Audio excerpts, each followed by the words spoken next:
السلام عليكم ورحمة الله وبركاته. بسم الله والحمد لله والصلاة والسلام على رسول الله وبعد. قال الله تعالى في كلامه: أعوذ بالله من الشيطان الرجيم. بسم الله الرحمن الرحيم. إن رحمة الله قريب من المحسنين. সুপ্রিয় দর্শক শ্রোতা মণ্ডলী, রহমতের মাস, মাগফিরাতের মাস, নাজাতের মাস, অনেক অনেক বারাকাহ এর মাস মাহে রমাদান। মাহে রমাদানের প্রথম দশক চলছে। আসুন আমরা এই রহমতের দিনগুলিতে আল্লাহ তাআলার রহমত কামনা করি।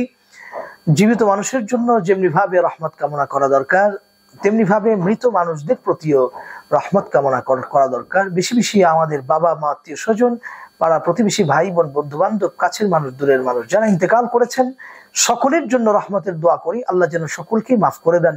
আল্লাহ সুবহানাহু ওয়া তাআলা এই আয়াতের মধ্যে বললেন, নিশ্চয়ই আল্লাহ তাআলার রহমতের তারাই বেশি নিকটবর্তী যারা বেশি বেশি নেক কাজ করে। অতএব আসুন রহমতের এই মাসে প্রচুর পরিমাণ নেক কাজ করি, প্রচুর পরিমাণ ভালো কাজ করি, সমস্ত গুনাহগুলি পরিত্যাগ করি। গুনাহমুক্ত জীবন আল্লাহ তাআলা আমাদের দান করেন, তৌফিক দান করেন গুনাহমুক্ত থাকার, সেই কামনা করছি। ওয়া মা তৌফিকি ইল্লা বিল্লাহ। আসসালামু আলাইকুম ওয়া রাহমাতুল্লাহি ওয়া বারাকাতুহু।